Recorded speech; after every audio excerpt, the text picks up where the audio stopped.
হচ্ছিল। আজকে জানেন আপনি ৮০তম ইউএন জেনারেল অ্যাসেম্বলির সেশন হচ্ছে এবং এইখানে উনি অ্যাটেন্ড করেছেন। ওনার সাথে ছিলেন law adviser Asif Nazrul, energy adviser Fazal Kabir Khan এবং foreign adviser Touhid Hossain.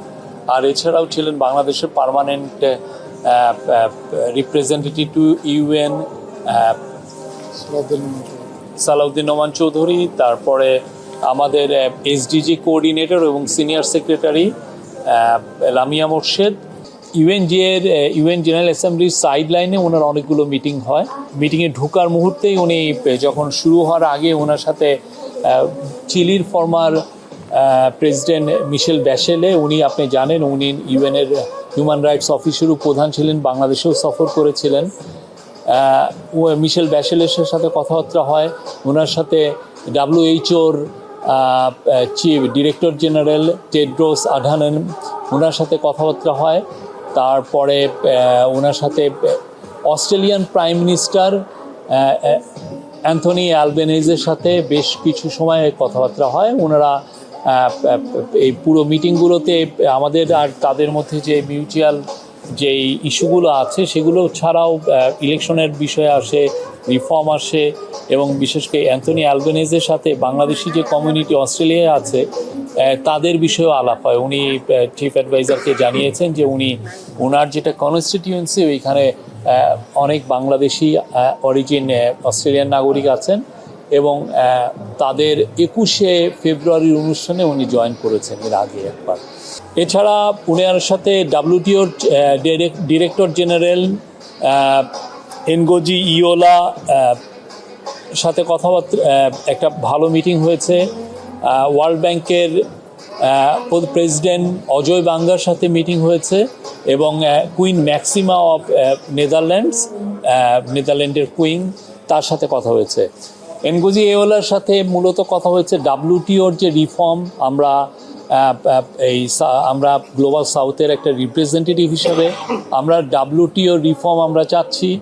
WTO আপনি জানেন যে খুবই একটি ইম্পর্টেন্ট একটা গ্লোবাল অর্গানাইজেশন, তার আন্ডারেই আসলে গ্লোবাল ট্রেডের 75% অফ দ্য ট্রেড তারা গভর্ন করে, তাদের রুলস দ্বারা গভর্ন হয় এবং সেখানে WTOর উনি সাপোর্ট চেয়েছেন বাংলাদেশে LDC গ্র্যাজুয়েশনের সময়। আমাদের তো বেশ কিছু ইস্যু আছে আমাদের LDC গ্র্যাজুয়েশন, আপনি জানেন 2026 সালের শেষের দিকে আমাদের LDC গ্র্যাজুয়েশন হওয়ার কথা এবং যদিও আমাদের বিজনেসম্যানরা এই বিষয়ে ডিলে করার কথা বলছেন। এবং তার সাথে আলাপ হয় যে LDC গ্র্যাজুয়েশনের জন্য যদি আমাদের তো কিছু বিভিন্ন দেশে আমরা প্রিফারেন্সিয়াল ট্রেড অ্যাক্সেস পাই, ডিউটি ফ্রি অ্যাক্সেস পাই, সেই প্রিফারেন্সিয়াল ট্রেড অ্যাক্সেস যাতে আমাদের অ্যাফেক্টেড না হয় সেই জন্য আমরা WTOর হেল্প চেয়েছি। আর অজয় বাঙ্গার সাথে বাংলাদেশের ইলেকশন নিয়ে কথাবার্তা হয়। উনি আবারও জানিয়েছেন ফেব্রুয়ারির প্রথমার্ধে ইলেকশন, এই ইলেকশনের জন্য কি আমরা মেজার নিচ্ছি সেগুলো কথা হয়েছে। এছাড়া আমাদের ইকোনমিক রিফর্মগুলো সামনের মাসগুলোতে কি রিফর্ম হবে, কি কোথায় ফোকাস হচ্ছে সেগুলো নিয়ে আলাপ হয়। চিফ অ্যাডভাইজার জানিয়েছেন যে আমাদের বাংলাদেশের থেকে যে $234 বিলিয়ন শেখ হাসিনার আমলে সাইফন অফ হয়ে গেছে, যারা চুরি করে নিয়ে গেছে, তো সেই টাকাটা ফেরানো তার একটা বড় একটা প্রায়োরিটি, সেই বিষয়ে উনি আলাপ হয়েছেন। আপনি জানেন ওয়ার্ল্ড ব্যাংক এগুলো ক্ষেত্রে যথেষ্ট এক্সপার্টিজ আছে, তারা এগুলো ব্যাপারে হেল্প করে। তারপরে বাংলাদেশের ব্যাংকিং সেক্টর রিফর্ম এবং ফিসকাল রিফর্ম এগুলো বিষয়েও তার সাথে আলাপ হয়। কুইন ম্যাক্সিমার সাথে আলাপ হচ্ছে যে আপনি জানেন উনি হচ্ছেন ইউএনের special advocate on financial inclusion, financial বিষয়ে উনি গ্লোবাল যে ফিনান্সিয়াল ইনক্লুশন একটা খুবই বড় ইস্যু। আপনি জানেন যে ব্যাংকগুলো, গ্লোবাল ব্যাংকগুলো ছোট যারা একটু গরিব জনগোষ্ঠী তাদেরকে ফিনান্সিয়ালি ইনক্লুড করতে চায় না এবং তাদের প্রতি এক ধরনের সিস্টেমেটিক বায়াসনেস কাজ করে এগেনস্টে। তো এই বিষয়ে তারা দুইজনে আলাপ করেছেন। প্রফেসর ইউনূস তার সারা জীবনই মাইক্রো ক্রেডিট নিয়ে কাজ করেছেন, সোশ্যাল বিজনেস নিয়ে কাজ করেছেন। উনি মিটিংয়ে জানিয়েছেন যে কীভাবে বাংলাদেশে ফিনান্সিয়াল ইনক্লুশন বাড়ানোর জন্য এই গভর্নমেন্ট কী কাজ করছে এবং সামনে আরও কী পদক্ষেপ নেবে সে বিষয়ে আলাপ হয়েছে। গতকাল আপনারা জানেন যে SDGর উনি অ্যাওয়ার্ড পেয়েছেন। আজকে বাংলাদেশে আরও 2-1টা বিষয়ে ওনার মিটিং আছে। আর আজকে বিকালবেলায় ওনার মিটিং আছে প্যারিসের যিনি মেয়র, তার সাথে ওনার একটা মিটিং আছে। এবং এছাড়াও দুইটা উনি এনপিআর, আপনি জানেন আমেরিকার ন্যাশনাল পাবলিক রেডিও হচ্ছে আমেরিকার সবচেয়ে মোস্ট ইম্পর্টেন্ট একটা নিউজ আউটলেটগুলোর একটা, তার সাথে ওনার একটা সাক্ষাৎকার আছে। এবং জেটিওর মেহেদি হাসান, আপনি জানেন মেহেদি হাসানকে সবাই ফলো করেন আমাদের দেশেও অনেকে, তার সাথেও একটা ইন্টারভিউ করা আছে। মাত্র 30% টাকায় জমির মালিক হয়ে নতুন বাংলাদেশের গড়ে তোলার স্বপ্ন দেখা বাংলা বসতি। আপনারা দেখেছেন কালকে একজন অ্যাপ্রিহেন্ডেড হয়েছিলেন, এটা দেখেছিলেন।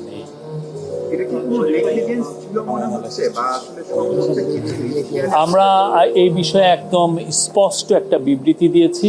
আমরা আপনাদেরকে আহ্বান করব বিবৃতিটা আবার একটু পড়ব। ইন্টারিম গভর্নমেন্ট গত 14 মাস ধরে কি কি কাজ করলো, কি কি রিফর্মের কাজ করেছে, বাংলাদেশের যে গত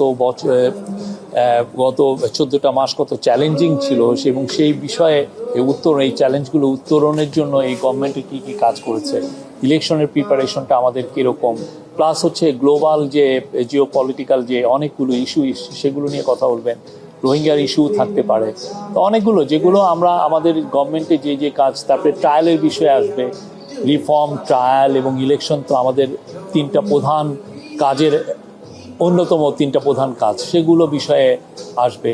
প্লাস হচ্ছে যে উনার গ্লোবাল যে লিডারদেরকে ওনার পার্সোনাল কিছু মেসেজ আছে সেগুলো জুলাই অগাস্টে যেই গত বছর যে গণ অভ্যুত্থান হয়েছে, সেই গণ অভ্যুত্থানের মূল অংশীজন হচ্ছে এই পলিটিক্যাল পার্টির। তো সেই জন্যই প্রফেসর ইউনূস এনাদেরকে ইনভাইট করেছেন যে আসেন, আমরা নিউ ইয়র্কে যাচ্ছি। ইউএনের এই বছর হতো 80তম ইউএন জেনারেল অ্যাসেম্বলির 80তম সেশন, খুবই ইম্পর্টেন্ট। আপনি দেখছেন আজকে আমেরিকান প্রেসিডেন্ট ডোনাল্ড ট্রাম্প বক্তব্য দিয়েছেন, ব্রাজিলিয়ান প্রেসিডেন্ট লুলা বক্তব্য দিয়েছেন। খুবই ইম্পর্টেন্ট একটা সেশন, একদম পুরো ইউএন হেডকোয়ার্টার্সে এক কদম হাঁটলেই দেখা যাচ্ছে 5-6 জন ওয়ার্ল্ড লিডারের সাথে দেখা হচ্ছে। তো এই বিষয়গুলো সামনে রেখে ওনাদেরকে আহ্বান করেছেন যে আসেন, তাহলে ইউএন ইজ মানে এই নিউ ইয়র্ক হচ্ছে পুরো গ্লোবাল লিডারদের একটা ভিউ এক্সচেঞ্জের বা মিটিংয়ের একটা প্লেস। তো ওনারাও অবভিয়াসলি তারাও অনেকগুলো মিটিংয়ে অ্যাটেন্ড করবেন এবং অনেক নিজেরাও কিছু কিছু নিজেদের মতো করে অনেকের সাথে মিট করবেন। কোনো দূরত্ব হয় নাই, ওনারা সবসময় আমাদের অংশীজন ছিলেন এবং সবগুলো বিষয়ে তাদের সাথে আপনারা দেখেছেন আমরা কিন্তু কন্টিনিউয়াস তাদের সাথে ডায়ালগ করি প্রতিটা মুহূর্তে। প্রফেসর ইউনূস তাদের সাথে আপনার কয়েক দফা আলাপ হয়েছে, বিএনপি বলেন, জামাত বলেন, এনসিপি বলেন, অন্যান্য পার্টিগুলো বলেন, সবার সাথেই তো মিটিং হয়। আমাদের যেটা ছিল, আমি আবারও বলি, তাদের 5 জনই আমাদের সাথে আসার কথা ছিল এবং সেইখান থেকে আমরা ঢাকা থেকে ওই বিষয়ে আমরা প্রিপারেশন নিয়েছি এবং সেই অনুযায়ী যথাযথ কর্তৃপক্ষের কাছে তাদের লিস্টও গিয়েছে এবং সেই অনুযায়ী তারা নেমে আমাদের সাথে যেই কনভয়, সেই কনভয়ে আসবেন। ওনারা 8 ঘন্টা ওইখানে বসেও ছিলেন, কিন্তু একটা ভিসা সংক্রান্ত একটা জটিলতার কারণে ওই দিক দিয়ে আসছে। হ্যাঁ, ফলে যেটা হয়েছে যে ওই দিকে আমাদের প্রিপারেশনটা হতেছিল। আর আওয়ামী লীগ তো কী করতে পারে আমরা তো জুলাই অগাস্টে দেখেছি, বা গত হাসিনার 15 বছরে তো দেখেছি। তারা খুন করতে পারে, তারা গুম করতে পারে, তারা লাখ লাখ মানুষকে ফেক কেস দিতে পারে, তারা হেন কোনো অপকর্ম নাই যে তারা করতে পারে না। এখন দেখেন তার কোনো বন্ধু নাই, তারা কোথায় গিয়ে থেকেছে। হ্যাঁ, রাস্তার ছেঁচড়াদের মতো তাদের অবস্থা। তখনকার নিয়ে ওইটা তো আমরা কাজ করছি। আমরা গুম কমিশন করেছি, আমরা বিভিন্ন হিউম্যান রাইটসের অনেকগুলো ল এনেছি, অনেকগুলো লিগাল চেঞ্জ এসছে, নতুন নতুন ল হয়েছে। বড় একটা ল ছিল এই যে সাইবার সিকিউরিটি অ্যাক্ট, যা দিয়ে মানুষের মুখ বন্ধ করা হয়েছে, সেইটাকে আমরা স্ক্র্যাপ করেছি, সেগুলো তো আছেই। বাট এই যে গত 14 বছরে যে অভূতপূর্ব যে চেঞ্জগুলো এসছে, সেটা ওনার বক্তব্যে আসবে। বাংলাদেশের সবচেয়ে বড় তাৎপর্য হলো পুরো ওয়ার্ল্ড বিশ্ববাসীকে জানানো যে বাংলাদেশের একটা খুবই ইম্পর্টেন্ট, বাংলাদেশের জন্য একটা ফাউন্ডেশনাল ইলেকশন আমরা ফেব্রুয়ারিতে করতে যাচ্ছি। আপনি একটু আগে কে যেন বললেন আমরা ফেব্রুয়ারিতে ইলেকশন হতে পারে না, ফেব্রুয়ারিতে ইলেকশন হবে। হ্যাঁ, ফেব্রুয়ারির প্রথমার্ধে।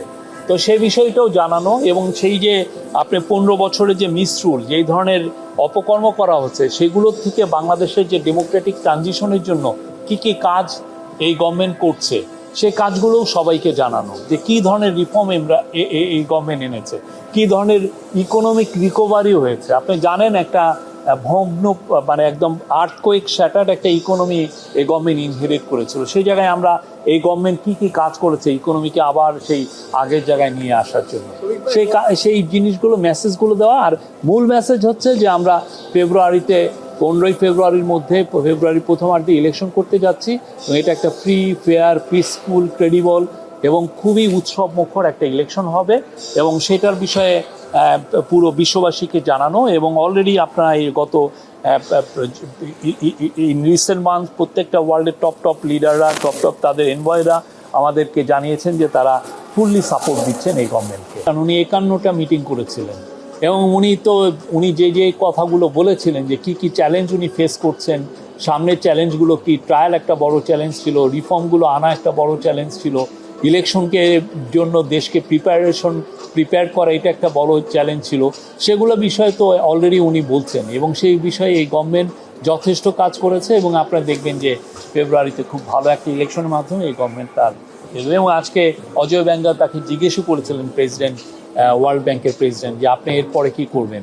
উনি বলেছেন যে উনি ওনার আগের যে কাজ, যে কাজে উনি আনন্দ পান সে কাজে ফিরে যাবেন। আপনি ডাকসুর ইলেকশন দেখেছেন, 40,000 ভোটার ছিল, সেখানে সুষ্ঠু ইলেকশন হয়নি, 80% লোক ভোট দিতে গিয়েছে।